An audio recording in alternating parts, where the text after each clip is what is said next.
Entonces vamos a comenzar.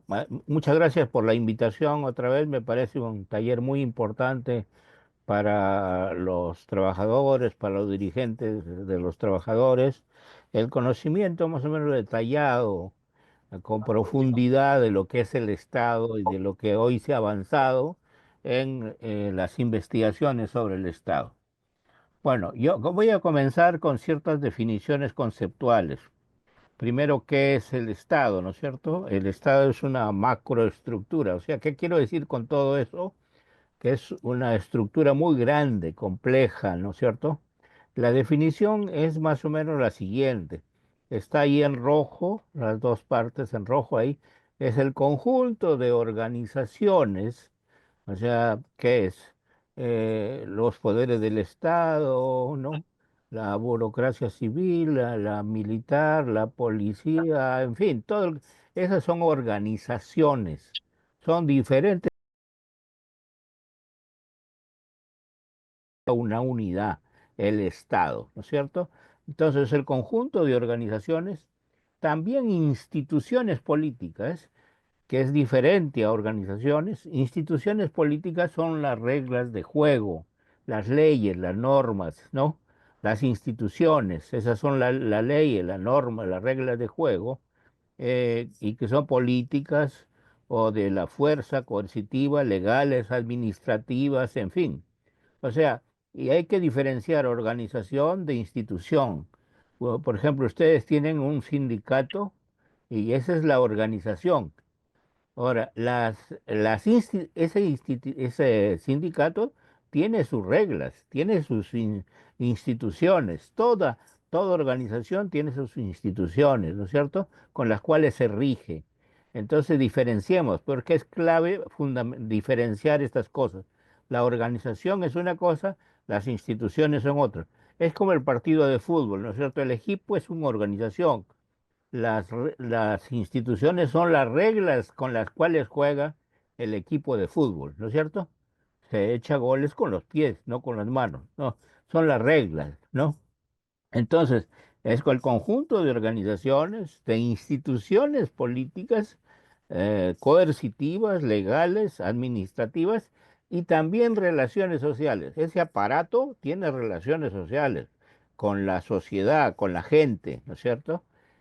Ahora, ¿para qué? ¿Por qué se tienen esas organizaciones sociales, instituciones políticas, coercitivas, legales? Para ejercer la dominación institucionalizada. Ojo, para ejercer la dominación institucionalizada. O sea, todo Estado es una forma de dominación. Incluso el más democrático del mundo siempre será una forma de dominación, ¿no? Ahora, es una dominación no arbitraria, sino institucionalizada. ¿Qué quiero decir con eso?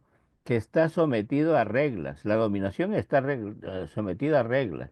O sea, los que manejan el poder y el mismo Estado no puede hacer lo que le da la gana. Hay reglas. Entonces, por eso es que hoy está fallando el Estado, ¿no es cierto? Porque no se respetan las reglas, ni siquiera los poderes respetan las reglas. Entonces, pero toda entonces esa forma de dominación es una dominación institucionalizada, sometida a leyes, a reglas, en fin. Es también una forma de proteger a la sociedad y de producir un orden legal. El único aparato, estructura que produce normas, leyes que obligan a todos es el Estado, no hay otro. La iglesia puede tener sus normas, pero eso es para sus creyentes, no para todo el país. Entonces, esa es la dominación, la definición básica que hay del Estado, ¿no? Es una macroestructura. Pero no solamente es una macroestructura, puede ser también un actor. O sea, macroestructura no significa una maquinaria que allí sirve para dominar, sino que ella actúa. El que dirige por todas las políticas públicas es el Estado. Y entonces, como tal, es un actor. Todas las políticas económicas, políticas sociales, las políticas de seguridad, diversos tipos de políticas, eso muestra que el Estado es un actor, ¿no es cierto? Bueno, pero entonces, esa estructura es lo que es el Estado. ¿no? Ese Estado, a su vez, se comunica, digamos, o tiene relaciones sociales con nosotros, los individuos, con la sociedad, digamos, ¿no? Que somos un conjunto de individuos o clases sociales o grupos sociales, lo que quieran ustedes, ¿no? Pueden verlo como tales, ¿no? Esos individuos, a su vez, obviamente, tienen que someterse a la autoridad. Digamos, una cosa importante es que el individuo, obviamente, pues si quieres orden, tienes que obedecer al poder legítimo, al poder legítimo. Cuando el poder es ilegítimo, sí hay derecho a la insurgencia, pero, digamos, si es un poder legítimo, el individuo tiene el deber de obedecerlo. Ahora, esos individuos se presentan de dos maneras, ¿no? Lo vamos a ver como precisión en otra diapositiva. Eh, Se presentan, no, perdón, vuelve por favor, se presentan como, como una comunidad de sentimientos, ¿no? Que nos hacen una colectividad, que nos dan una identidad, ¿no? Es una comunidad de sentimientos, eso es lo que se llama la nación. En cambio, cuando es una comunidad de intereses, por ejemplo, los trabajadores tienen una comunidad de intereses y todo el conjunto de trabajadores tienen intereses, o toda la sociedad, trabajadores, clases medias, empresarios, tienen intereses. Eso se llama la sociedad. En cambio, cuando todos esos se sienten formando parte de una sola comunidad, sienten que son tienen una misma identidad, eso se llama nación, ¿no?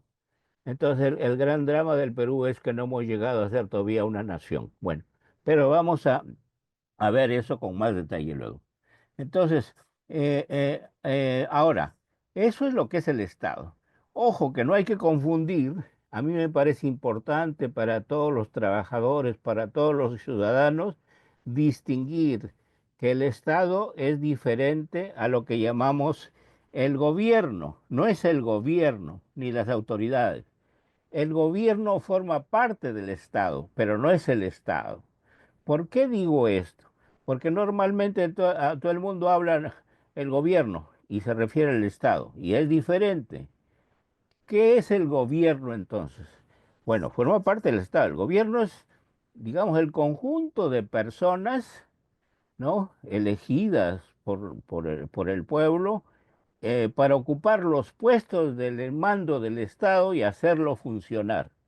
Entonces, el gobierno es el conjunto de personas que ocupa los puestos de mando del Estado y lo hace funcionar, ¿no es cierto? O sea, ¿cuáles son por eso hay los grandes poderes del Estado, ¿no? El ejecutivo, el legislativo, el judicial, en fin, que hoy se han confundido casi todos en el Congreso, ¿no es cierto? Bueno, pero hay esa separación, esos poderes, entonces, ese es el gobierno. El gobierno, entonces, es el conjunto de personas que ocupan los puestos de mando en el Estado. El Estado, esa maquinaria, tiene puestos de mando, ¿no es cierto? El principal es el presidente de la República, porque estamos en un presidencialismo. Bueno, entonces, esos ocupan esos puestos de mando y hacen funcionar al Estado. Ese es el gobierno. Entonces, pero ese gobierno forma parte del Estado, ¿no es cierto? Son los puestos de mando que tiene el Estado. Ahora, el Estado no es el régimen político también. Hay que diferenciar entonces Estado de gobierno y lo que es el régimen político. ¿Qué es el régimen político? El régimen político es la relación que existe entre Estado, sociedad, economía y ciudadanos. Esas reglas, ese tipo de relaciones que hay entre Estado, eh, sociedad, economía, ciudadanos, se llama régimen político, ¿no es cierto? Y el régimen político, entonces, puede ser democrático, no democrático, depende de la forma como se relacionen esos componentes, Estado, sociedad, eh, economía y ciudadanos, ¿no? Cuando, por ejemplo, las relaciones son equilibradas, cosa que hoy no pasa, en el estado de hoy no pasa. Cuando las relaciones son equilibradas entre Estado, sociedad, economía, ciudadanos, entonces hablamos más o menos probablemente de un régimen democrático, ¿no es cierto? Democrático, y es un régimen que sirve, digamos, a todos, que no solamente sirve al mercado y a los empresarios, sino también a la sociedad y a los ciudadanos. Hoy tenemos un Estado que básicamente sirve al mercado y a las grandes empresas, y en desmedro del mismo Estado, en desmedro de la sociedad y en desmedro de los trabajadores, de los ciudadanos, ¿no es cierto? Bueno, entonces, ese es el régimen político democrático. El régimen no democrático es cuando hay un desequilibrio total entre esos elementos de la sociedad y no se sabe con claridad, digamos, cómo funciona. Es la arbitrariedad la que se impone, ¿no? Bueno, entonces, a ver, vamos a ver. El gobierno tiene, hay tipos de gobierno. Lo digo rápidamente para después, si quieren preguntar, hay diversos tipos de gobierno. ¿De qué depende el tipo de gobierno? De la relación ejecutivo-legislativo. Cuando tenemos el caso que el ejecutivo predomina sobre el parlamento, llamamos eso presidencialismo. Eso se inventó en Norteamérica en 1787, ¿no? El presidencialismo, un ejecutivo vigoroso y fuerte, ¿no? Entonces, se llama presidencialismo. Cuando predomina el parlamento sobre el ejecutivo se llama parlamentarismo, que es el caso de Europa básicamente, ¿no? El presidencialismo existe en América, nada más, ¿no? El parlamentarismo existe en diversos lugares, pero es sobre todo de Europa y también a otros continentes, ¿no?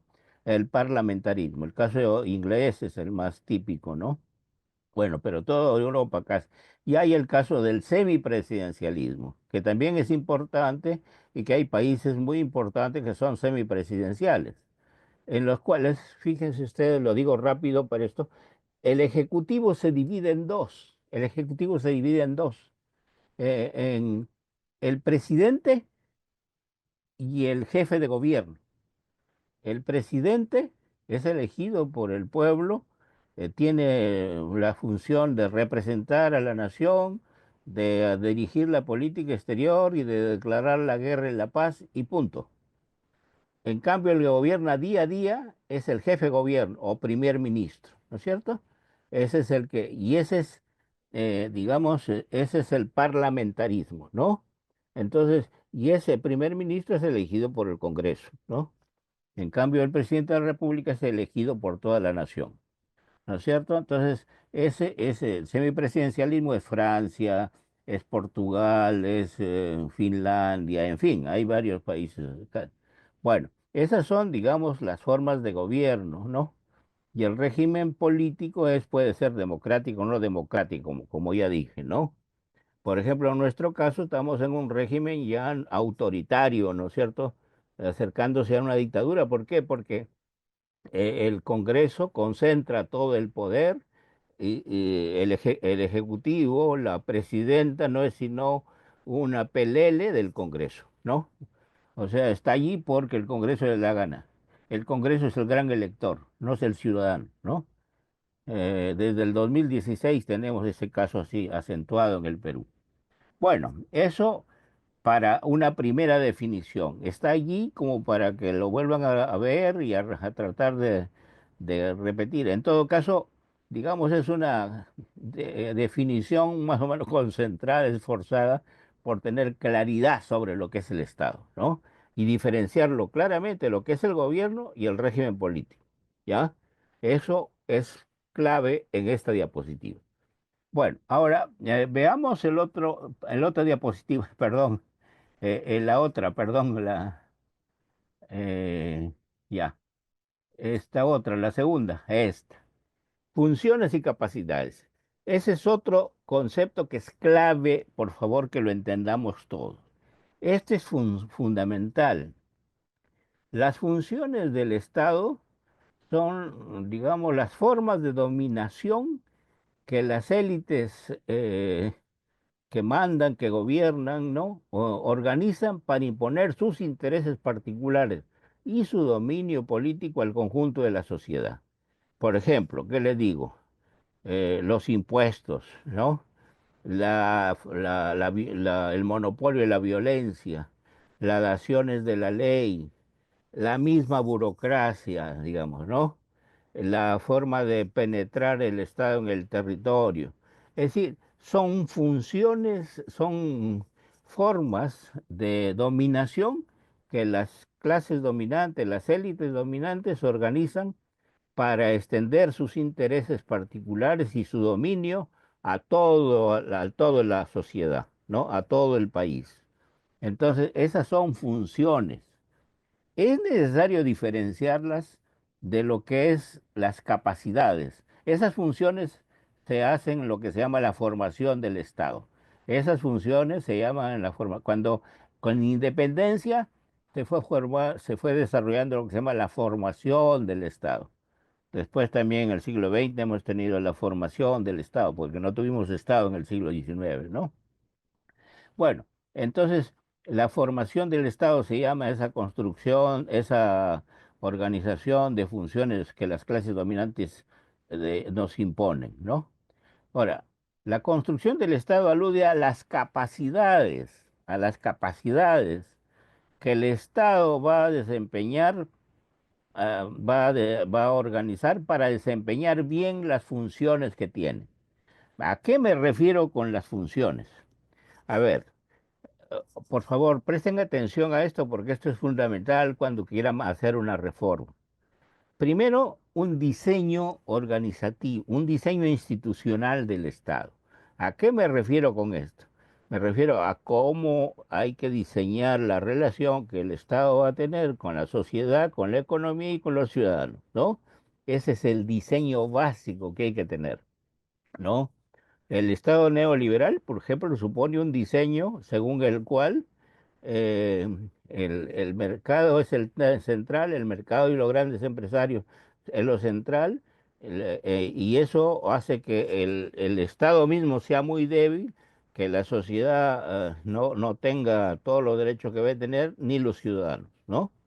Entonces, es importante el diseño, hay que saber diseñar el Estado. Luego, el diseño organizativo, el diseño institucional son el diseño de reglas, ¿no es cierto? El diseño organizativo es, a ver, cómo se organiza el Estado en el territorio, ¿no es cierto? A ver, les voy a dar un ejemplo para que ustedes vean que es importante.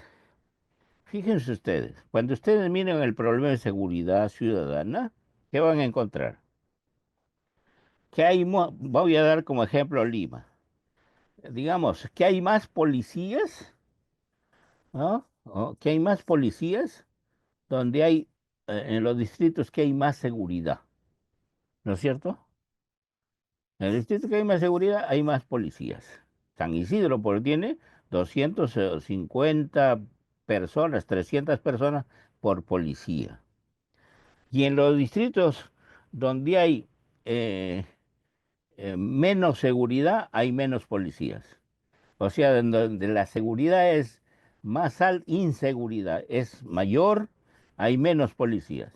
Por ejemplo, San Juan del Urigancho, que hay 2.500 personas por policía, 2.500 personas. Fíjense la diferencia, 2.500 personas. Y en Puente Piedra, 3.000 personas por policía. ¿Eso qué quiere decir? Quiere decir que el Estado tan mal diseñado organizativamente para el caso de la policía, y lo que puedo decir para la policía, puedo decirlo para todas las funciones, ¿no? Entonces, obviamente, las capacidades están desigualmente distribuidas, ¿no es cierto? Las capacidades están desigualmente distribuidas en la sociedad. Si en Lima es así, imagínense ustedes cómo es en todo el país. Entonces, eso es importante tomarlo en cuenta, digamos, ¿no? Entonces, bueno, no quiero entrar con más detalle a otras cosas, pero ustedes pueden verlo ahí. Vamos a ver la siguiente diapositiva. para que vean ustedes cómo es en el mundo. La siguiente, por favor. Esa. Fíjense ustedes, eso que dice aquí, fuerza del Estado, son las funciones, perdón, las capacidades del Estado. Y alcance acá de las funciones del Estado, alcance son las funciones del Estado. O sea, en lo horizontal están las funciones del Estado, ¿no? De cero a más. Cero es acá el vértice y acá va creciendo más. Acá también la fuerza o las capacidades del Estado, ¿no? De cero acá en el vértice hacia arriba es más, ¿no? Va creciendo, acá también va creciendo. Funciones y capacidades. Las funciones son las formas de dominio que imponen las clases dominantes. En cambio, son las capacidades que desarrolla el Estado para atender bien esas funciones. Bueno, miren ustedes ahí lo que pasa, para dar ejemplo de estados. Por ejemplo, Estados Unidos eh, tiene pocas funciones, porque acá es poco, miren aquí, pocas funciones, está más abajo al vértice, pocas funciones, y tiene muy altas capacidades. Fíjense ustedes, el vertical son las capacidades, tiene muchas capacidades. Entonces tiene bajas funciones y tiene altas capacidades, ¿ya? Ahora, el caso de Europa, de Japón, de la URSS, todo eso son casos de toda Europa, por ejemplo, ¿no? ¿Qué es lo que pasa con todo eso? Tiene altas funciones, muchas funciones, pero también tiene muchas capacidades. El caso de Europa es interesante, y Japón y la URSS también. Es un estado que tiene muchas funciones, pero también tiene muchas capacidades. O sea, es el estado más eficiente que hay. Son los estados más eficientes que hay, ¿no? Y hay el otro caso, el tercer caso, donde los estados tienen muchas funciones, ¿no? Es nuestro caso, por ejemplo, ¿no? O sea, el caso de Brasil, Turquía, el nuestro también, en fin, toda América Latina, salvo Chile y Uruguay. Entonces, tienen muchas funciones, pero tienen pocas capacidades. Nuestro Estado tiene todas las funciones, ya todas, pero en todas es un desastre. En todas es un desastre, ¿sí? No sabe cumplir bien las funciones que tiene, no tiene las capacidades, no tiene diseño, no tiene un buen diseño organizativo, ni un buen diseño constitucional, tampoco tiene recursos, ojo. Un Estado que no tiene recursos, miren, ¿sabe cuánto de recursos tenemos nosotros? La presión tributaria. Ustedes saben lo que es la presión tributaria, ¿no es cierto? Es el monto de los impuestos sobre el PBI, toda la torta que produce el país. El monto de los impuestos sobre toda la torta que pasa. Bueno, eso se llama presión tributaria. Nosotros tenemos 14%. La media en América Latina es 23. O sea, un poquito de más de la mitad tenemos de la media de América Latina, que es 23, ojo, ya, y Brasil tiene 36% de presión tributaria, igual que la OCDE, ¿no es cierto? Entonces tiene recursos para el estado, para que tengas un buen estado, que tenga capacidades, ¿no es cierto? Eso es importante, entonces, no hay que olvidarlo. Bueno, entonces eso está en la tercera diapositiva. Ahora, veamos la otra diapositiva rápidamente, porque les voy a mostrar esta. Ya les muestra la otra parte, la sociedad, ¿no es cierto? Les muestra la sociedad y toda la complejidad, y también el Estado. Lo que está en azul es la sociedad. Lo que está en rojo es el Estado. Lo que está en verde es el régimen político. Lo que está en amarillo es la forma de gobierno, el sistema político que se llama, y ahí está la forma de gobierno, ¿no? ¿Está claro ahí? Por favor, ahí los que vean que ahí tienen un problema en esto, sí, es una gran fotografía, si se quiere, de todo. Pero ya hemos visto con más detalle el Estado, ¿no es cierto? Y entonces, en esta gran fotografía, ¿qué tenemos? Primero, lo que está en azul es la sociedad. esa sociedad, pues, es compleja, como todas sociedades son complejas, ¿no? No solamente tienen clases sociales, a veces tienen castas también, de situaciones históricas atrasadas, ¿no? Como es nuestro caso, ¿no? Pero también son multiétnicas o también son homogéneas. La nuestra es multiétnica y más compleja todavía porque hay multinacionalidad también, pero no es lo mismo. ¿Cuál es la diferencia multiétnica? Que las diferencias culturales, por ejemplo, se van, existen, pero hay una comunicación estrecha por la migración, etcétera. Por ejemplo, los quechuas y los aymaras nuestros, a través de la migración y la comunicación, hay, digamos, una cierta relación, una cierta unidad. Eso se llama multiétnico, ¿no es cierto? Por ejemplo, un indígena, les voy a dar un ejemplo. Ya, un indígena, quechua, o aymara, lo que quiera, ya se bota las hojotas, se pone zapatos, las zapatillas, ¿no? Se corta el pelo, este, se bota el poncho, se pone la casaquita y dice, ya no, ya no soy indígena, soy cholo, ¿no es cierto? Y viene, estudia en Lima o en cualquier ciudad y va cambiando su identidad. Es un cholo realmente, ¿no es cierto? O sea, después ya estudia, no sé, la maestría, el doctorado ya soy un señor, dice, ¿no? Eso no pasa, por ejemplo, en Ecuador con los quechuas ecuatorianos. Doctores, empresarios, en fin, otavaleños, son indios y siguen siendo indios, ¿no es cierto? Eso es lo que quiero decir, que aquí es multiétnica, en cambio en el caso ecuatoriano, por ejemplo, es multinacional. Nosotros tenemos un caso de multinacionalidad también, que es el caso de las etnias de la selva. ¿Qué piden las etnias de la selva? Piden que se reconozca su identidad. Son diferentes. Dos, ¿qué más piden? Piden autonomía del territorio que viven, autonomía del territorio donde viven. Y al mismo tiempo, autonomía no quiere decir separación, simplemente reconocimiento de una cierta autonomía, no es separación. Autonomía y forma de representación propia. Ese que es un caso, bueno, pues es minoritario en el caso peruano, es 1%, 2% de la población, 600, 800 mil personas, ¿no? Bueno, pero esa es la sociedad y además una sociedad de clases, ¿no es cierto? Bueno, esa sociedad comienza a desarrollar una serie de olas democratizadoras, ¿no es cierto?, de diverso tipo. Por ejemplo, una lucha por la igualdad, una lucha por mejores condiciones de trabajo, una lucha por mejores salarios, en fin. O también, digamos, ante la lucha contra el racismo, ¿no? Porque hay un racismo brutal en el caso peruano, digamos, ¿no?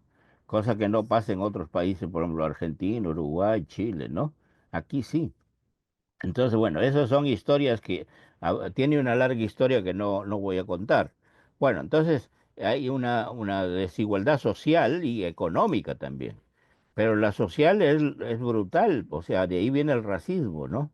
Y la desigualdad económica también es muy fuerte, ¿no es cierto? Bueno, todo eso va desarrollando olas democratizadoras de lucha por la igualdad, o frente a dictaduras, olas antidictatoriales, ¿no es cierto? Entonces, y a partir de ahí se comienzan a desarrollar los movimientos sociales. Todos los movimientos sociales son producto de esas olas democratizadoras, ¿no es cierto? Entonces, y al mismo tiempo, a veces todos esos grandes movimientos, muchos movimientos, terminan en partidos. Eso es lo que pasó en los años 30, por ejemplo, o en los años 50, o en los años 80. Esas grandes movilizaciones terminaron en partidos, ¿sí? Terminaron en partidos. O sea, el Partido Comunista, la APRA, nacen de grandes movimientos sociales de los años 30, 20, 30, ¿no es cierto? Digamos, Acción Popular, la democracia cristiana, el social progresismo, nacen de los grandes movimientos que hay, pues, de diverso tipo en los 50 hacia adelante, ¿no es cierto? Claro, mucho más antidictatoriales que quizá antes antidesigualdad. Pero bueno, surgen ahí partidos. Y Izquierda Unida surge en los 80, ¿no? También como gran movimiento, digamos, ¿no? Ahí surgen los partidos. Entonces, bueno, los partidos forman un elemento importante de de, para que la sociedad tenga capacidad de negociación. Fíjense ustedes, el régimen, fíjense lo que voy a decir, lo que está en verde depende de la capacidad de negociación de lo que esté en azul con lo que esté en rojo, ¿sí? Lo que esté en azul con lo que esté en rojo. Cuando tienes partidos, tienes más capacidad de negociación con el Estado. Y el Estado se ve obligado a aceptar, digamos, las reglas democráticas. La democracia surge de eso. La democracia surge de esos grandes movimientos sociales, de esos grandes partidos que tienen gran capacidad de negociación y que obligan al gobierno a aceptar una serie de cosas. Porque el gobierno generalmente lo construyen ¿quiénes? Las élites dominantes, las clases dominantes. Al Estado lo construyen las clases dominantes. No lo construimos nosotros. ¿No? Y entonces, de abajo nosotros somos los trabajadores, la sociedad, la que organizan todos estos movimientos sociales, los partidos, y desarrollan una capacidad de negociación con el Estado. Cuando hay mucha capacidad de negociación, tenemos regímenes democráticos, ¿no es cierto? En cambio, cuando el Estado tiene más poder y la sociedad no tiene tanta capacidad de negociación, entonces se impone un régimen no democrático, ¿no? O cuando hay más o menos cierto equilibrio, a veces hay híbridos, regímenes híbridos, o sea, lo que se llama estados autoritarios o gobiernos autoritarios, ¿no es cierto? Bueno, entonces, eso es lo que está en verde ahí, es producto de la negociación entre partidos, que es lo más fuerte que nace de la sociedad, digamos, y el Estado, ¿no es cierto? Ahora, todos estos elementos, el tema electoral, la forma de gobierno, también surgen de la capacidad de negociación entre Estado y sociedad. O sea, el sistema electoral que se va a desarrollar depende de la capacidad, de la presión que tenga la sociedad, los partidos sobre todo. El gran drama peruano de hoy es que no hay partidos, ¿no? Los partidos entraron en un colapso brutal y no se han recompuesto. Pero esa es la tarea que tienen justamente la sociedad y los trabajadores, darle una forma de representación nueva. No se puede hacer política, no puede haber democracia si no hay partidos, si no hay organizaciones sociales, movimientos sociales, ¿no? Entonces, bueno, también de ahí depende qué sistema de electoral y qué forma de gobierno, cómo va a ser ejecutivo, legislativo. El nuestro es, por ejemplo, presidencialismo. Pero es un presidencialismo muy especial. Es un presidencialismo donde el Congreso se mete demasiado en el Ejecutivo y lo distorsiona y no lo deja gobernar, se produce problemas de gobernabilidad. Eso es lo que ha pasado del 2016 para acá, por ejemplo, ¿no? Eso es lo que hemos tenido, una permanente crisis de la forma de gobierno, ¿no? Hasta que han habido eh, en 7 años hemos tenido, ¿cuánto? 8 años, hemos tenido 6 gobiernos, ¿no? Dos elegidos por el pueblo y el resto son contragolpes del Estado, del Congreso, perdón. Son contragolpes del Congreso. Bueno, entonces, eso se llama sistema político, ¿no? El sistema electoral, los partidos y la forma de gobierno. Entonces, ahí hay una foto total de lo que hemos venido diciendo hasta ahora, ¿no es cierto? Eso lo pueden volver a ver para grabarlo bien, porque esto es una mirada total. Hacer este cuadro me ha costado la vida, ¿no es cierto? O sea, bueno, yo soy profesor aquí hace más de, ¿cuántos años? Pues, tengo 83 años y comencé a ser profesor a los veintitantos. Bueno, entonces, eh, ya. Ahora vamos a ver el estado en el Perú. No se depriman, por favor, tranquilos. Entonces, vamos a ver el estado en el Perú. La otra diapositiva, por favor. Ya. Ahí está, la primera etapa. Independencia, Estado. No se logra formar el Estado totalmente. menos la construcción del Estado, ¿no? No se logra. Fíjense, lo que nos produce la independencia. Lo único que produce la independencia es un, un Estado independiente, pero sin no completo, ¿no? Un Estado independiente, ¿no? Segundo, un ejército. Tercero, eh, ¿qué más? Una élite liberal, interesante, en fin, ¿no? Esas son las tres cosas que hay que recuperar como construcción de la independencia. Todo el resto es herencia colonial. Por ejemplo, ¿cómo se financia ese Estado? Con el tributo indígena. ¿A cuánto asciende el tributo indígena? El 50% de los ingresos fiscales vienen del tributo indígena. O sea, son los comuneros los que pagan eso. Y bueno, ese es el estado que se tiene entonces, miren. Entonces el tributo indígena se llama contribución indígena en la República, pero es el mismo tributo indígena. La caja real se pasa a ser caja de contribuciones. El Tribunal de Justicia de la colonia pasa a ser Corte Suprema de Justicia. Las audiencias se transforman en departamentos. Todo eso es continuidad del Estado, ¿se dan cuenta? Del Estado colonial. O sea que tenemos con la independencia una formación incompleta del Estado. No, para decirlo más claro, no tenemos Estado. Entonces, la élite tampoco le interesa gobernar, ni participó en en la independencia. Entonces, los militares son los que manejan el Estado totalmente hasta el 45. Bueno, entonces ustedes tienen ahí los años, ¿ya? O sea, para ver de 1821 hasta, no, todos, y ahí bien tienen ustedes el Estado, ya, por ejemplo, los impuestos directos pagados por la contribución son 47% en 1828, son los tributo indígena. En 1830, bueno, bajó 36, pero nuevamente vuelve a subir a 40% en 1831, ¿no? Entonces, eh, claro, lo que se paga es muy poco, es un Estado muy pequeño, ¿no?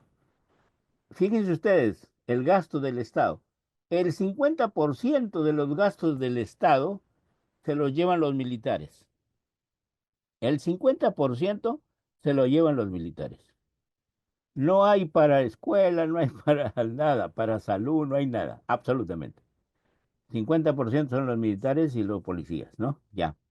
Bueno, las mismas funciones, la burocracia es pequeñísima. Lo vamos a ver ahora ya con el censo de 1876. Ya, pasemos a la otra etapa. Ya, la segunda etapa del Estado. La otra diapositiva, por favor. Oh, ya, ahí está. El Estado 1845-1900. ¿Cómo era? Fíjense ustedes. Datos sobre el Estado, ¿ya? Lenta recuperación de la población. La población incaica era 11 millones. Cuando se fueron los españoles éramos 1.400.000. 1.400.000. En el siglo XIX fue más o menos creciendo la población, hubo mestizaje abajo, nunca hubo mestizaje desde arriba con abajo, no. Baja calidad de los censos, o sea, los censos también eran un desastre, pues. No había quien los haga, no, no había Estado, ¿no? Entonces, bueno, y lo que aparece como nuevo aquí, ¿qué es? Dos cosas que es importante, dos cosas. Una nueva élite civil exportadora, que surge de dónde? Del guano. El guano aparece el 45 y entonces el producto con el cual el Perú vive más o menos unos 20 años más, 30 años, entonces, con el guano, se forma una élite exportadora muy rica y además hay una corrupción brutal. Gente que dice que había prestado dinero para la independencia, que no había prestado nada y lo cobró.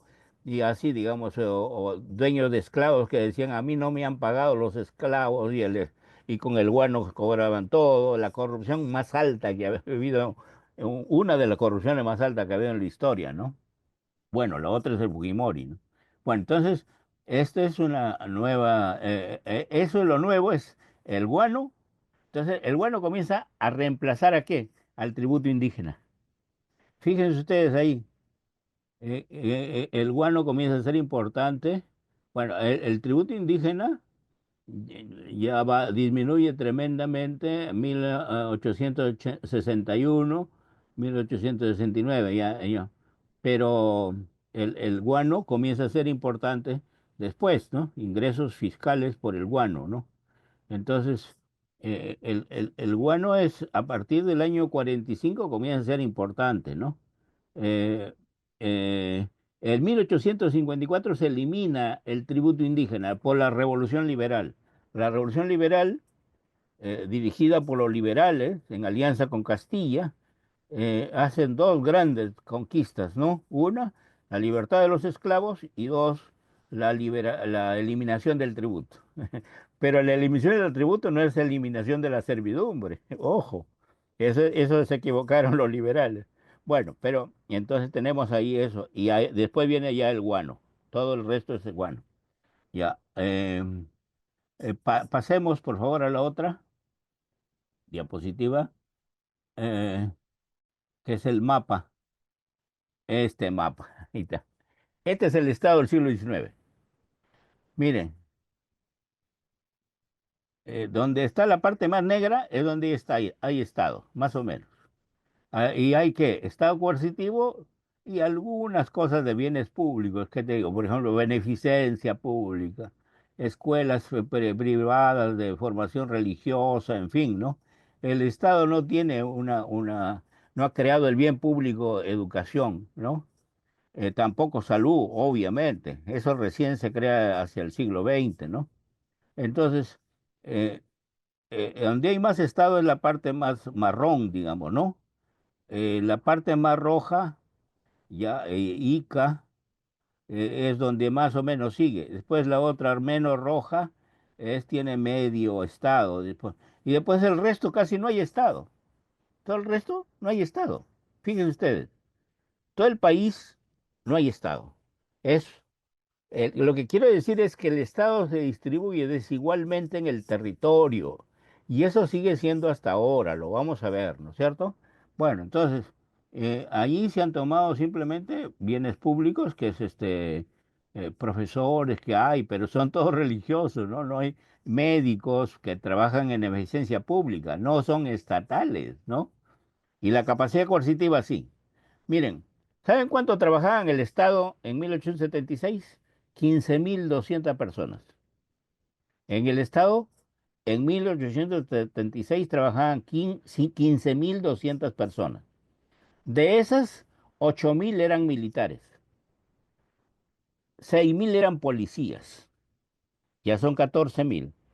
1.200 eran burocracia pública. 1.200, o sea, ¿se dan cuenta? O sea, era una, pues, ¿qué bienes públicos puede producir con una burocracia de 1.200?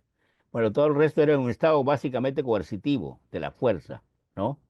Entonces, ese es el Estado que tenemos en 1800, pero de muy débil. Miren, no teníamos Estado, no teníamos ejército, no teníamos nación y fuimos a la guerra. Fuimos a la guerra. Hay que ser loco para en esas condiciones ir a la guerra, ¿no? Bueno, pero fuimos a la guerra y ya sabíamos los resultados.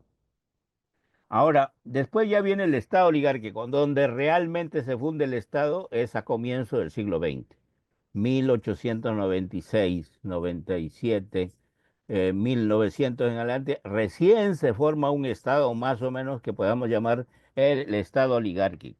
¿En qué consiste ese Estado? Las élites económicas, políticas, todas esas élites financieras, todas tienen el control económico y político al mismo tiempo. Entonces, al mismo tiempo que hacen un modelo de economía, hacen un modelo de Estado.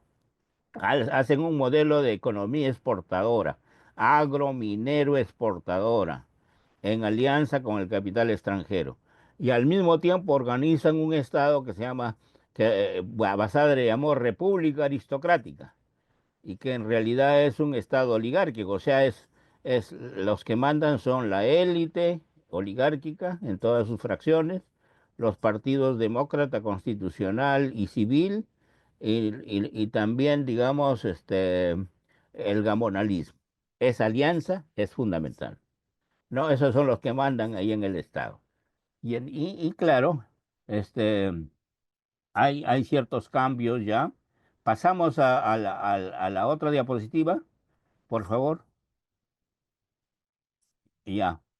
Eh, Aquí está, ya, este es el Estado oligárquico, ¿no?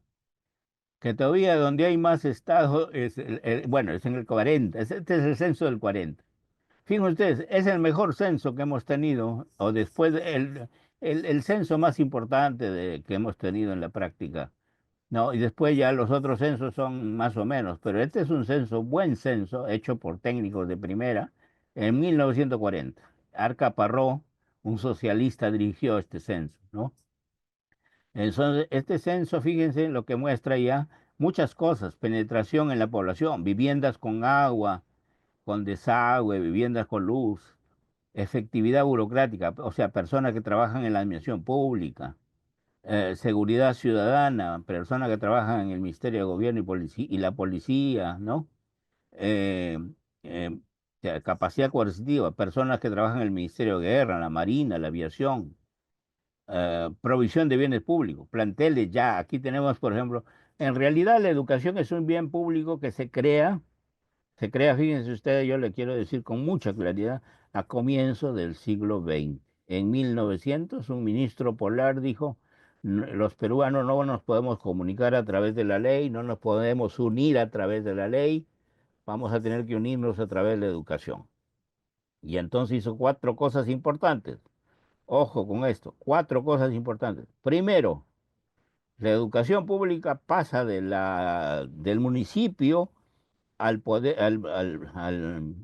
central, ¿no? A los poderes, el poder central, del municipio al ministerio, ¿no es cierto? O sea, ya no, antes de todo estaba en el municipio, no, pasan ahí al poder central.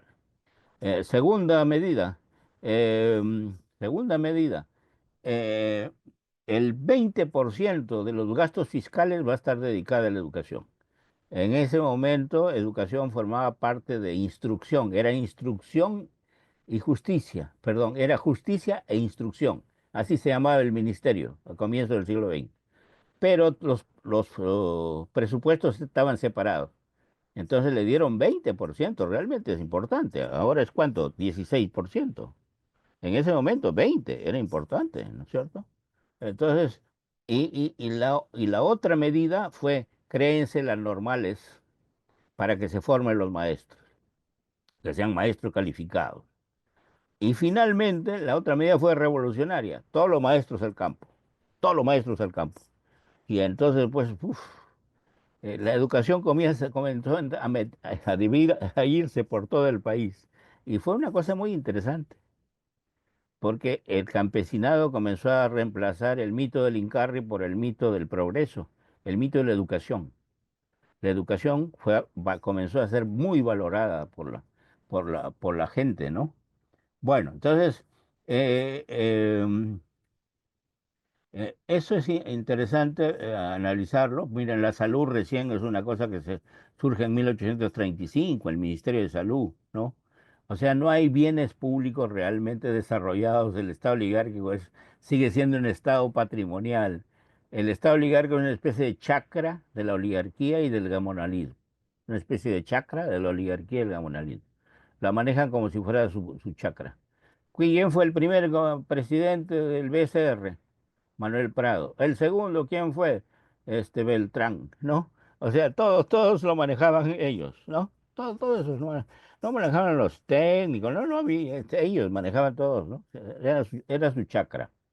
Bueno, entonces seguimos en la otra diapositiva, creo que es la final ya, para no cansarlos. A ver, eh, ya.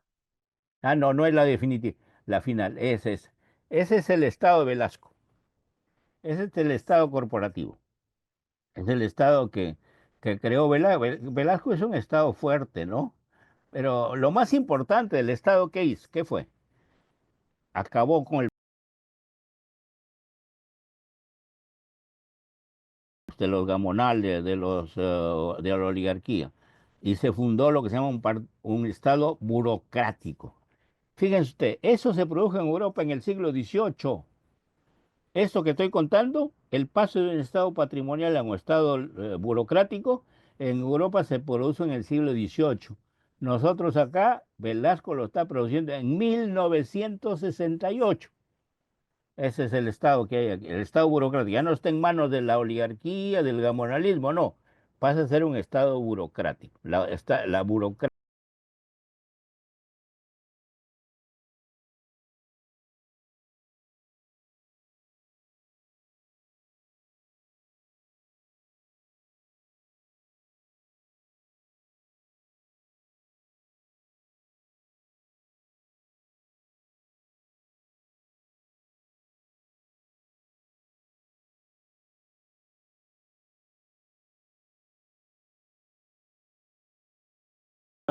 también hacia Piura, acá en Moquegua, ¿no?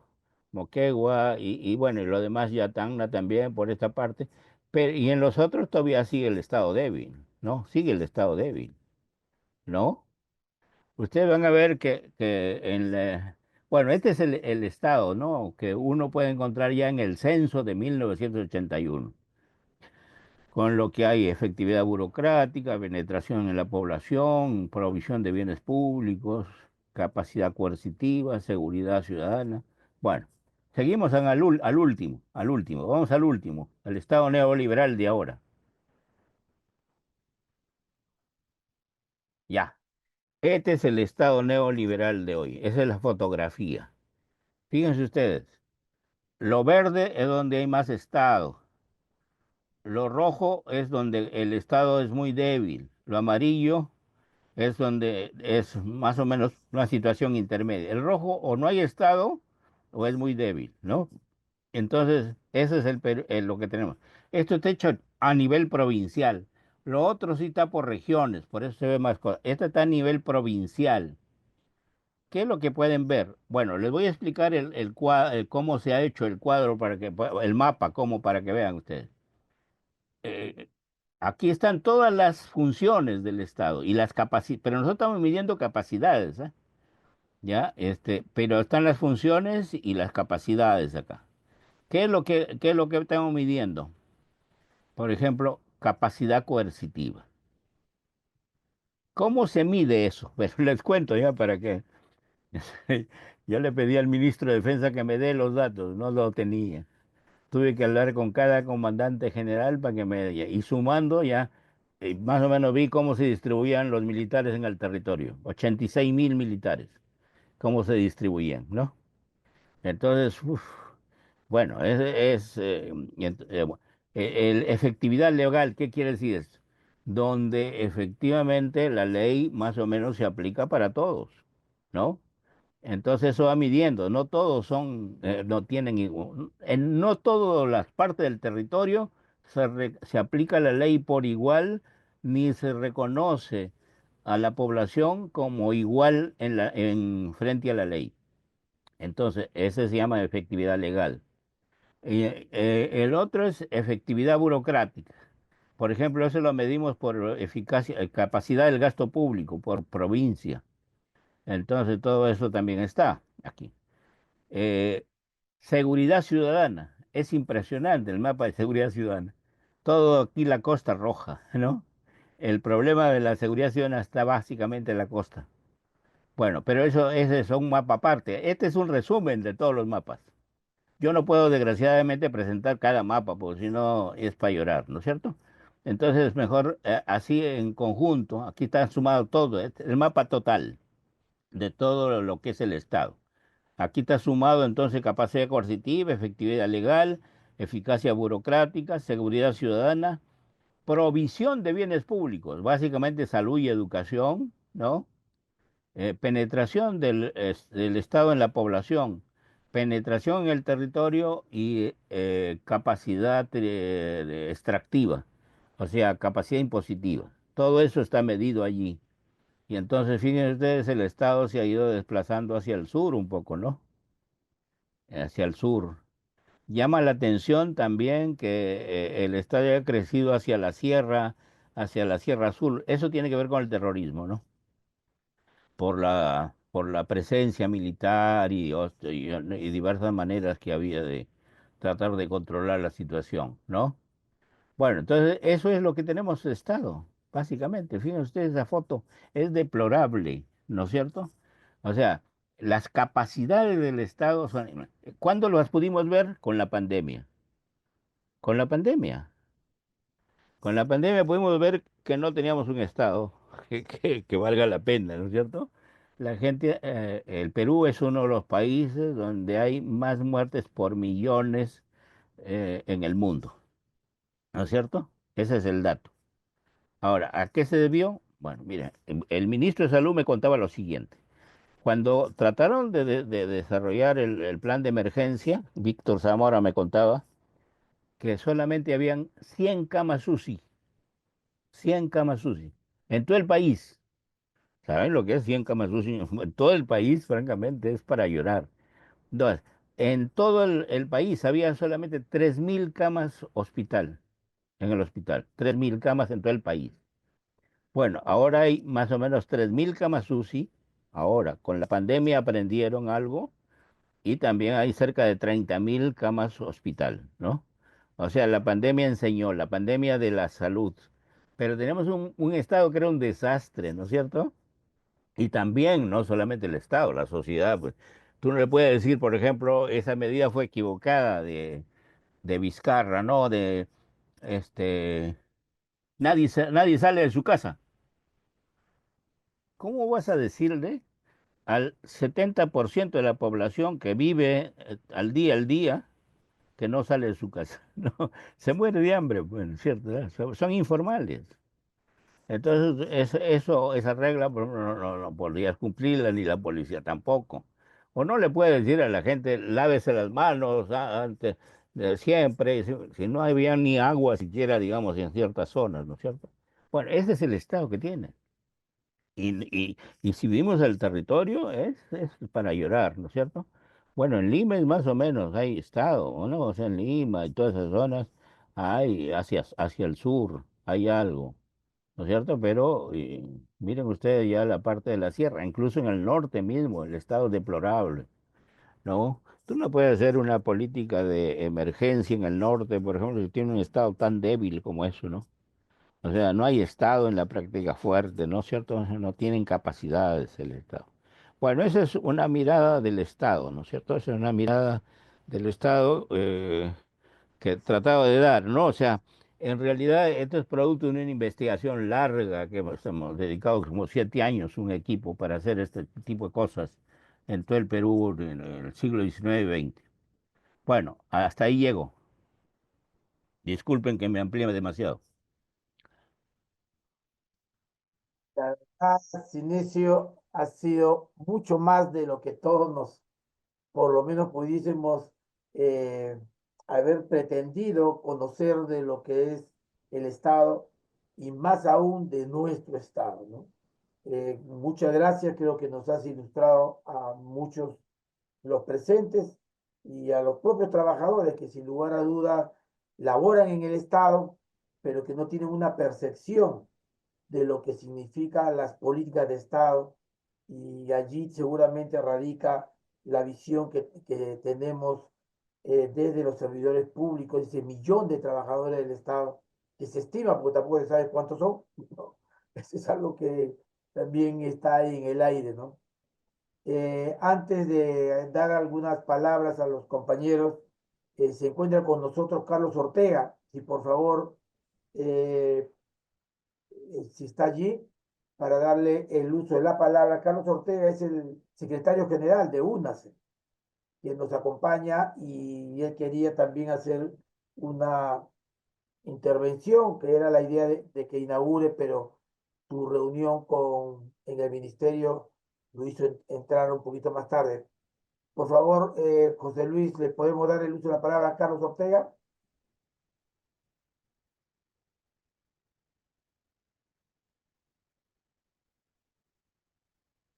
¿Carlos Ortega está? ¿O ha tenido que salir? No sé. Bueno, en todo caso, vamos a continuar con las intervenciones. Quienes deseen hacer el uso de la palabra, por favor, ponen la manito para ir dándoles la participación. ¿Algún compañero quiere hacer el uso de la palabra? La verdad que hay un montón de preguntas para hacer y esperemos pues que ustedes, que son los trabajadores del Estado, puedan realizarlas. Se Amelia, escucha. Buenas noches, ¿se me escucha? ¿sí se le escucha? Sí, Gracias, gracias. Sí, Juan León. Juan León, buenas noches con todos, buenas noches, profesor. bueno, A ver, yo quería exponer un tema que yo tengo 20 años en la administración pública. Soy arqueólogo, trabajo en el Ministerio de Cultura y digamos que por un tema de formación, por un lado, y por otro lado, el tema de la experiencia que tengo en la administración pública, este, por lo menos en el Ministerio de Cultura, me da la impresión de que, digamos, el prototipo de funcionario público, no sé si será así en todos los ministerios, pero el tipo de funcionario público que se ha ido formando, por un lado, ha sido ese funcionario público que finalmente no le importa lo que haga, o sea, no le interesa la política pública, le interesa el sueldo de fin de mes, digámoslo de alguna manera, ¿no? Este, por otro lado, eh, yo observo que los distintos fracasos que, que ha habido en materia de cultura, por ejemplo, no tenemos museos, realmente, no, un museo, o sea, se han cerrado, o sea, el fracaso del museo del MUNA, por ejemplo, el fracaso o sea, no tenemos el gran museo ¿no? que se prometió, se planteó, el Museo de Pueblo Libre, la destrucción del Museo de la Nación, que está al frente de la Biblioteca Nacional, que estaba frente a la Biblioteca Nacional, el cierre del Museo de Pueblo Libre, las cosas del Archivo General de la Nación que están pasando, el tema de Machu Picchu, las políticas de cine, etcétera, etcétera. De alguna manera son producto de que todas las decisiones o gran parte de las decisiones son tomadas por cuatro o cinco funcionarios, digamos, ¿no? O un cogollo, qué sé yo, ¿no? Entonces, Este, por un lado eso y por otro lado lo que dije anteriormente, donde francamente no hay participación o aliento a la participación del empleado público que de alguna manera se interese, ¿no? O a los que estén interesados, ¿no? Por el cambio de la política pública. Yo sé que esto es una cuestión de poder, ¿no? O sea, tampoco no es que yo crea que el Estado, tal como está, busque quienes quieran aportar. No es así, ¿no? Pero bueno, entonces hay dos cosas, ¿no? Por un lado, las decisiones las toman cuatro cabezas, cinco cabezas y veamos quiénes son y a quiénes obedecen. Y por otro lado, tenemos un empleado público generalmente dedicado a defender su trabajo, Ok, digámoslo así. compañero Juan, le vamos a Ya, agradecer que ya. pueda Entonces, concluir sí, su sí, sí. pregunta. Ya, ya, sí, sí. Entonces lo que yo quiero decir es esto. Me da la impresión de que, ya y pensando en un tipo de gobierno distinto, un gobierno de corte popular, qué sé yo, que o sea, se tiene que tomar en cuenta esto y alentar la participación de quienes están, digamos, que por formación y por experiencia, tratar de comenzar a alentar la participación, o sea, que los mismos trabajadores de línea, no Ok, sé compañero, desde qué sí. nivel comiencen claro, desde qué nivel comiencen a partir, pero a participar, ¿no? Porque si no vamos a seguir así. Yo Está no sé, claro su al pregunta, respecto. compañero Gracias, Juan ya. León. gracias. Está claro su pregunta. Antes, Inés, yo creo que Amelia iba a hacer iba a hacer una intervención. Juntamos dos, tres preguntitas y por favor las continúa Ya, Sinesio. ya. Amelia, ibas a intervenir, es secretaria general de esta asociación también de sector cultura. Amelia, Hola, ok. ahora sí me están escuchando, parecía que mi audio estaba desconfigurado, disculpe. Ya. Ujú. Sí, sí, yo lo escucho. Buenas noches Marco, compañeras y compañeros, al doctor Cinesio López también, un gusto verlo, que esté acá y tenerlo también. Bueno, la mayoría, o creo que todos los que estamos aquí en este espacio somos dirigentes del sector sindical, estatal, y bueno, escuchándole al doctor Cinesio, yo me hacía mi abstracción propia de que de lo que estamos viendo, de cómo él nos describe y nos hace descubrir algunas cosas que, o aterrizar en algunas cosas del Estado, eh, oye, yo miro y digo, y esto también pasa ahorita, porque a ver, ¿dónde estamos en ese mapa que ha hecho todo el esfuerzo y nos ha hecho comprender de lo que refleja ese mapa? ¿Dónde estamos ahí los sindicatos, no? Porque los sindicatos cuando hablamos y nos reunimos los trabajadores decimos que tenemos poder, ¿no? Pero que no utilizamos ese poder, o que no sabemos que tenemos ese poder. Sin embargo, hay estructuras también eh, que sostienen este tejido, digamos, social que es el sindicalismo y que también hace que movilice, ¿no? Movilice en momentos importantes de nuestra vida como trabajadores del Estado, en nuestro caso, que nos movilicemos, ¿no? Pero también tenemos problemas tan grandes como los que tiene también el mismo Estado.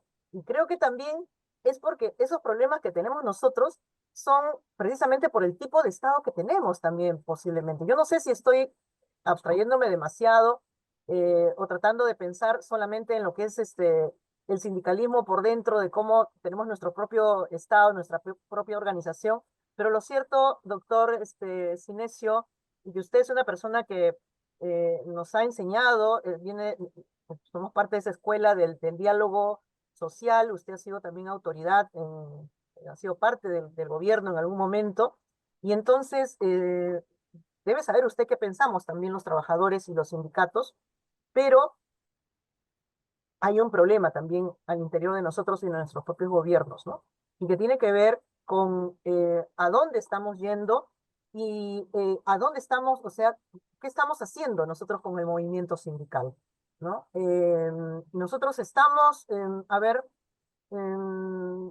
ver, por ser sencillas las palabras, estamos cumpliendo con lo que los compañeros esperan de nosotros, de los dirigentes sindicales, o de llevar el sindicalismo a ser de verdad representativos, porque si no, esta expresión que tenemos de fracturas, de divisiones, ¿no? En el tema, por ejemplo, de la organización interna, de no respetarnos a veces los espacios o no darnos cuenta de los espacios que tenemos y de que tenemos que fortalecer de adentro para afuera.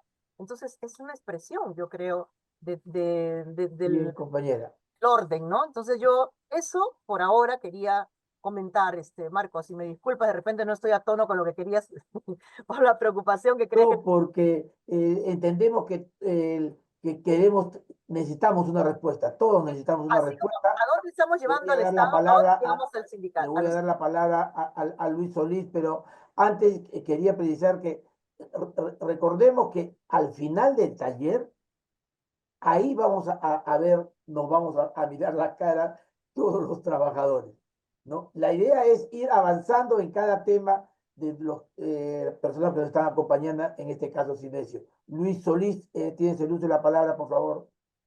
Gracias, compañeros. Luis Solís, del Sindicato del Ministerio de Transporte. En primer lugar, para felicitar esta iniciativa, para poder llevar un poco el conocimiento de lo que es la teoría del Estado a los dirigentes. Y un saludo especial a Cinesio López, quien ha sido profesor mío en la Maestría de Ciencias Políticas en la Católica. Ya son conocidas sus reflexiones sobre el Estado. Eh, Aprendí de Cinesio de que en la medida que las organizaciones puedan ser fuertes y estructuradas, tendrán mayor poder de negociación con el Estado. Es decir, que puedan tener una mayor acceso al reparto de las utilidades del Estado. Entonces, por ello creo que los sindicatos son muy importantes y sindicatos bien estructurados y organizados, más todavía para poder tener una mejor capacidad de negociación y poder tener mayores beneficios para nuestras condiciones. Sin embargo, yo veo que nuestro movimiento sindical, nuestros sindicatos, nuestras centrales sindicales, están reduciéndose básicamente al tema reivindicativo, a conseguir mayores aumentos, mejores condiciones de trabajo, a tener un mayor presupuesto, nombramiento de trabajadores, etcétera, etcétera. Pero sin embargo, los trabajadores estamos perdiendo de vista un hecho fundamental que es cómo contribuimos los trabajadores para que pueda haber una reconfiguración del Estado que sea más democrática, que haya más libertades, que sea un Estado que pueda llegar a las zonas más alejadas. Es decir, el papel que tienen que cumplir los sindicatos y las centrales sindicales en la construcción de un Estado más democrático, de un Estado más descentralista y un Estado más justo. Entonces yo quería pedirte, Sinesio, una reflexión en esa línea. Muchas gracias. Bien, Silencio, tienes ahí ya 3 preguntas. Mientras van pensando los demás compañeros, por favor, si puedes darle respuesta a las mismas. O ahí hay otro más. A ver, Ismael Cerillo, por favor. Ahora sí, breve para que pueda hacer Silencio su intervención. Ismael, si no, lo vemos para una próxima rueda. Silencio, continúa, ten la bondad. Ya. A ver, muchas gracias por las preguntas, todas interesantes, ¿no? Ahora, mis respuestas pueden ser un poco pesimistas, pero vamos a ver. Eh, sobre el tema cultura. El Estado poco le ha interesado el tema de la cultura. Comencemos por la independencia misma, ¿no es cierto? La élite criolla que debió dirigir el proceso de la independencia no le interesó, no participó, no financió la independencia, financió a los realistas. Solamente dos notables criollos apoyaron la independencia. La élite no le interesó la independencia, le interesaba seguir siendo parte de la colonia, ¿no? Eso para comenzar. Y luego, digamos, bueno, solamente una élite liberal interesante que se va a desarrollar con Sánchez Carrión y, en fin, la primera y la segunda generación liberales fueron interesantes, ¿no? Ahora, no les interesaba entonces la cultura porque no les interesó formar la nación, por ejemplo, ¿no? La cultura, el conjunto de sentimientos que nos hace sentir como si fuéramos una unidad, como si fuéramos una comunidad de peruanos y de ciudadanos, es justamente el hecho de que haya nación. Solamente nos damos cuenta que somos nación cuando, por ejemplo, dos extranjeros, dos peruanos nos encontramos en el extranjero, nunca se hemos visto, pero dice peruano y entonces se abrazan como si hubieran conocido toda la vida. Hola, dice, ¿y de dónde eres? De Puno. ¿Y de dónde soy? De Piura. Y nunca nos hemos visto acá, pero nos abrazamos como si fuéramos viejos conocidos. ¿Por qué? Porque solamente en el extranjero nos damos cuenta que formamos una unidad, pero acá no. Entonces no le interesó a la élite formar una nación, no, y hasta ahora no se ha formado. Eso tiene que ver con lo que Aníbal Quijano llama colonialidad del poder, o sea que hay una racialización de la estructura social y del poder. Aquí hay, digamos, los llamados blancos, los criollos blancos, en fin, la élite de los criollos y el resto son los cholos, los indios, en fin, ¿no es cierto? O sea, no hay el problema solamente un problema de clase, hay un problema de desigualdad social, no se reconoce a todos iguales. No puede haber democracia si no hay igualdad social de todos, ¿no es cierto? Si todos son iguales. Bueno, entonces ese es un problema central que hace, digamos, que la cultura no sea muy valorada. Mi experiencia en la cultura, como sabe Juan León, yo fui director de la Biblioteca Nacional. Mira, yo fui director. Nadie me daba pelota, nadie. O sea, tenía que rogar en las entrevistas con el presidente, con los ministros, nada, no, absolutamente, ¿no? Bueno, tuve que dramatizar un montón para lograr más o menos y poner en la agenda pública la biblioteca, ¿no? No me dijeron, tiene que construir la biblioteca, pero no me pusieron presupuesto. Entonces, ¿qué hice? Un sol para construir la biblioteca. Pedí un sol. Entonces un sol. Y era una dramatización, porque una hilera de niños de los colegios pobres llevaron su solcito en la mano, ¿no? Eso fue interesante, eso fue interesante. Y entonces eso, obviamente el ministro me dijo, ¿qué haces pidiendo un sol? Dejas mal al Estado. Le digo, oye, el Estado no queda mal porque yo pido un sol, queda mal porque no pone la suya, ¿no es cierto? Entonces, no, entonces ya yo supe que ya llegué a la agenda. Y a los pocos días me llamó Toledo y me dice, ¿qué estás haciendo? Le digo, bueno, pues entonces tuve que dramatizarle. ¿Usted conoce lo que la Gran Biblioteca de París? Sí, me dice, ¿qué le parece? Hoy magnífica. Me dice, bueno, Mitterrand va a pasar la historia por construir eso, ¿no? Porque fue un buen presidente. ¿Vale? Y entonces hay una plaquita, porque toda biblioteca nacional se construye cada 100 años. Una plaquita que dice la construyó el presidente. Ah, peló los ojos, dice, la hacemos, ¿ya? Entonces, y así se fue dramatizando, con dramatizaciones, ¿no? Pero, ¿por qué? Porque no, nadie de la importancia. Yo no tenía poder. Cuando fui director de un diario de izquierda, yo tenía mucho poder. Yo tenía mucho poder. Pero director de la Biblioteca Nacional, absolutamente nada, ¿no es cierto? Ya, porque no se le da importancia a la cultura, siendo tan importante, siendo tan importante. No, no te quiero contar lo de los libros, cómo se recuperaron los libros de Chile, porque es una historia larga. Bueno, pero eso es importante también. Entonces, ahora, entonces yo creo que el tema de la cultura es central y efectivamente tiene que ver con el problema de la nación. Tenemos que construir la nación. Tenemos que reconocernos como formando parte de una unidad que el Estado no ha podido construir en nosotros. ¿Cuándo el Estado puede construir en nosotros? Cuando construye bienes públicos, cuando hace bienes públicos que todos participan por igual, que todos participan por igual. Por ejemplo, en Europa todo el mundo va a las mismas escuelas públicas, a las mismas universidades, ¿no? Va a los mismos centros de salud, todos, ricos, pobres, blancos, negros, africanos, digamos, católicos, no católicos, todos van a las mismas escuelas, a las mismas universidades, a los mismos centros de salud, a los mismos hospitales, en fin. ¿Recuerdan ustedes cuando el primer ministro de Inglaterra se enfermó de COVID? ¿A dónde fue? ¿A una clínica acaso? No, a un hospital público, porque la salud pública es de primera, ¿no es cierto?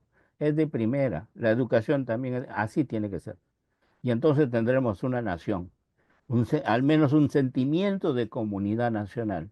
Aquí no. La educación es un elemento de discriminación. Quien tiene plata va al mejor colegio y quien no tiene va al colegio público, ¿no? Y en la salud lo mismo.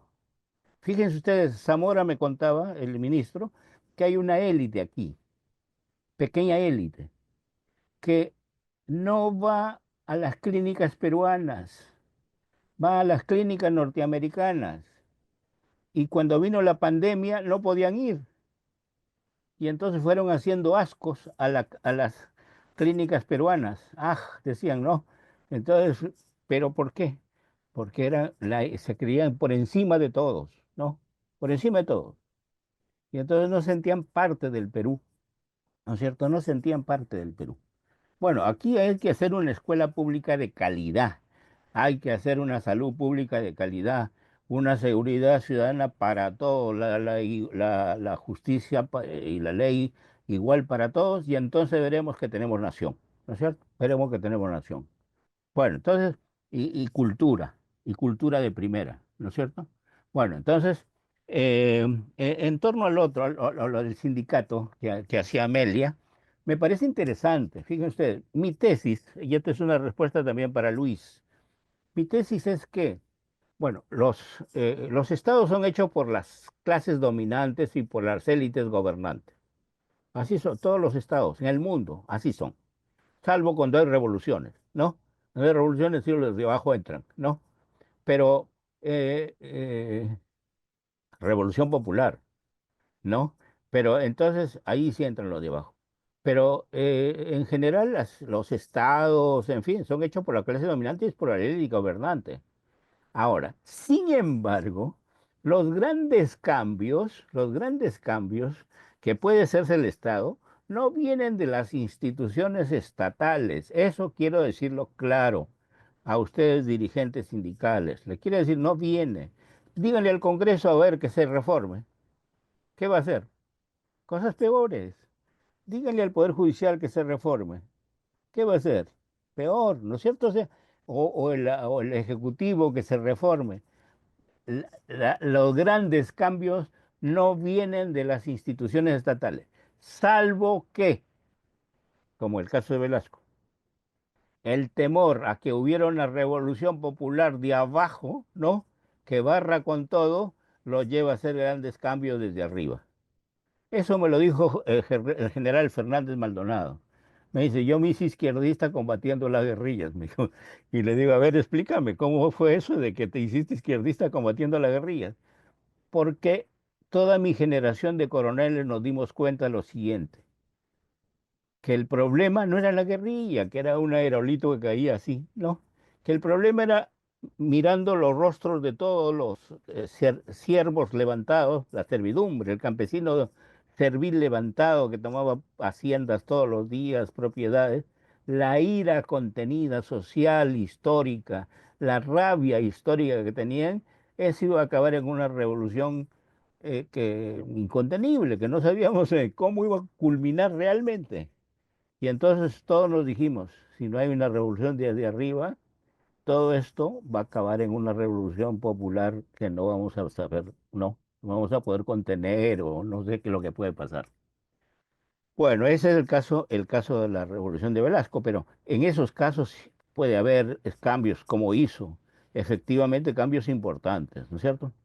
Ahora, yo les diré rápidamente que los grandes cambios en el Estado, incluso el mismo cambio de Velasco, no hubiera sido posible si no hubiera habido grandes movimientos sociales previos, ¿no es cierto? El movimiento campesino desde 1950 hasta el 64, el nuevo movimiento obrero industrial, movimientos azucareros, movimientos mineros, todos los movimientos obreros de entonces, movimiento de pobladores, movimiento estudiantil, movimientos de clase media, eran enormes avalanchas. Ustedes son jóvenes, ¿no? Yo que soy más o menos el más viejito de todos los que están aquí presentes, le puedo decir, yo viví esas experiencias. Yo viví esas experiencias. La del 60 cuando era estudiante. Grandes movilizaciones estudiantiles, grandes movimientos sociales, movimiento obrero, movimiento de pobladores, ¿no? Era enorme, era incontenible, ya. Por eso Matos Mar escribió un libro que se llama El desborde popular, ¿no? Era el desborde, es difícil contener. Entonces, cuando el mismo ejército tomó distancia de la oligarquía y se alineó con las reformas, ¿no? Se alineó con las reformas. Hubo cambios en el ejército mismo, en fin, ¿no?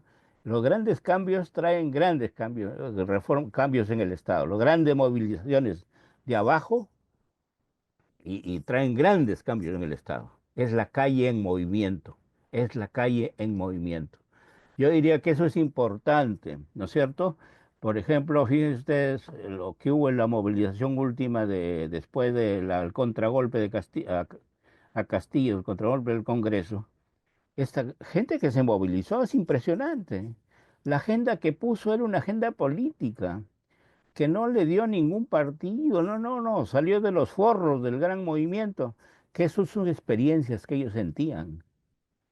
¿No? Y la historia pasada sale en ellos también, en parte de su memoria, ¿no? Entonces, eso es importante.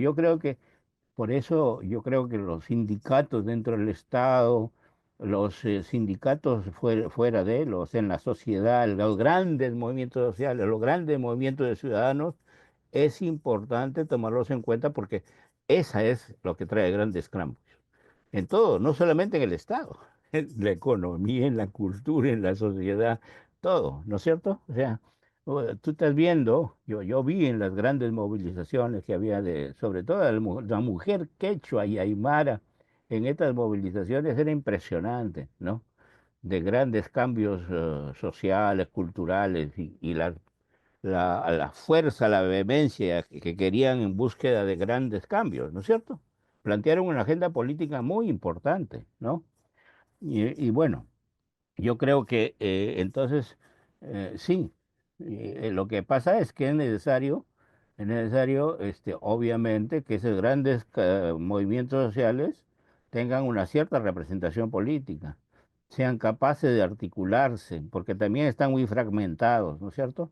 Capaces de articularse, de formar grandes coaliciones, ¿no? O sea, solo una coalición social poderosa, pero en el cual haya de alguna manera un horizonte, puede ser grandes cambios. Miren ustedes, las sociedades se mueven cuando hay, digamos, indignación, y esa es la que hay en el Perú, sobra la indignación, está la sierra, en la costa, en la selva, está en todas las regiones, ¿no? La indignación es evidente, digamos, un gobierno que nadie lo quiere, hay una indignación tremenda, ¿no es cierto? Pero ¿qué es lo que falta? La esperanza, ¿no? Tiene que haber esperanza. La combinación de indignación y esperanza es importante. Ahora, para que haya esperanza se necesitan dos cosas fundamentales. Un horizonte programático hacia dónde vas, ¿no es cierto? Es importante. Y un liderazgo o grupo de liderazgos, ¿no? Eso es importante. Y entonces ya, ahí la ira y la esperanza, ¿no? Pueden marchar juntos y generar grandes cambios, ¿no? Eso un poco para todos los que han tocado el tema de la organización sindical. Bueno, eso es todo, Marco. Sí, Sinesio, muchas gracias. Yo solamente quería hacerte una pregunta breve, pero que creo que tiene que ver más con la investigación sociológica de la política, con una visión que se tuvo hace más de un siglo sobre lo que se considera el Estado. Tú has resaltado dos temas que son muy importantes. El Estado ha sido conducido por las grandes élites de poder en nuestra patria y los cambios lo han hecho los sectores populares, o sea, las otras clases sociales, para hablarlo de una sociedad clasista como es la capitalista. ¿No? Todavía se concibe de que el Estado sigue siendo el aparato represor entre una clase y otra, todavía se sigue considerando de que estas clases sociales son irreconciliables y que el Estado busca de una u otra manera, ¿no? Menguar la confrontación, pero que esta es inevitable. Siempre va a existir esta confrontación de una clase superior sobre otra clase, en este caso puede ser el pueblo, que siendo mayoritario, después se convierte en una clase que va a enfrentar a los grupos privilegiados. Así es, mira, Marco, lo que me permite, y con esto concluyo, ver la última coyuntura crítica que surgió en el año 22 y que sigue hasta ahora, ¿no? O sea, 21, 22, ¿no es cierto? O sea, hubo la gran, digamos, el discurso tonto de Castillo que le regaló el poder a la derecha, ¿no es cierto? El contragolpe del Congreso, ¿no es cierto? Contragolpe. Entonces ahí aparecieron dos grandes protagonistas, ¿no es cierto? Por un lado el sur y el mundo andino en gran movimiento y por otro lado una coalición de derecha, ¿no? En alianza con el serronismo para controlar el poder, ¿no es cierto? Eso estaba en el aire porque francamente toda la sociedad estaba al frente, estaba en el aire, no tenía un soporte sólido. ¿Por qué se mantuvieron? Por tres cosas, básicamente, ¿no? Los poderes fácticos, ¿no? Que son tres factores, básicamente. Las Fuerzas Armadas, el empresariado y la prensa concentrada. Eso es lo que lo mantuvo más o menos y los mantiene hasta ahora. Los mantiene hasta ahora. Y tan es así que para poder reprimirlos, ¿qué dijeron a esa coalición? Estigmatizó a los grandes movimientos. ¿Qué les dijo? Son terroristas. Y mandó al ejército a asesinarlos, ¿no es cierto? Cuando tú le dices al ejército, vayan y pongan orden, tú estás mandando a la gente que sabe matar, son profesionales de la guerra, no son la policía, son los profesionales de la guerra. Y tú le estás diciendo, vaya y ponga orden, ellos saben poner orden ¿cómo? Matando, porque son profesionales de la guerra. Entonces, aquí ha habido un delito, bueno, no digo por ignorancia, sino son este grupo racista, la que controla el poder y dice hay que acabar con esos indios, ¿no es cierto? Cuando quisieron anular el voto, ¿no? Porque supuestamente había habido fraude, ¿dónde querían anularlo? El voto de los indígenas, ¿no es cierto? El voto de los indígenas, el voto de los que no se consideran ¿no? peruanos, ciudadanos, esa élite esa es la coalición, más el serronismo por oportunismo, ¿no es cierto? Entonces formaron esa coalición y mandaron a asesinar a varios, a 50, 60, ¿no? Campesinos, mucha gente inocente, fueron masacrados. O sea, sigue siendo obviamente el Estado, un aparato de represión, de coerción y de dominación de las élites que mandan sobre las clases populares, ¿no es cierto? Eso es el dato fundamental, lo has visto, ¿cierto? Bien, muchísimas gracias, Inesio. Creo que con esto redondeamos ya algunas ideas que vamos a tener seguramente al final, porque eso es lo que queremos, que al final podamos hacer un balance de lo que estamos escuchando y vernos las tareas que debemos de hacer como trabajadores del Estado, pero además como dirigentes sindicales que acá vienen participando. Muchas gracias a todos. Vamos a terminar nuestra programación. Podemos abrir nuestras cámaras, nuestros audios y además aplaudirlo a Sinesio López, que creo que merece todo el reconocimiento por esta participación en nuestro programa, en este taller que hemos iniciado. Muy buenas noches, Sinesio. Buenas Buenas noches a noches con todos. todos, muchas gracias. Y Hasta no luego. olvidemos, el jueves continuamos.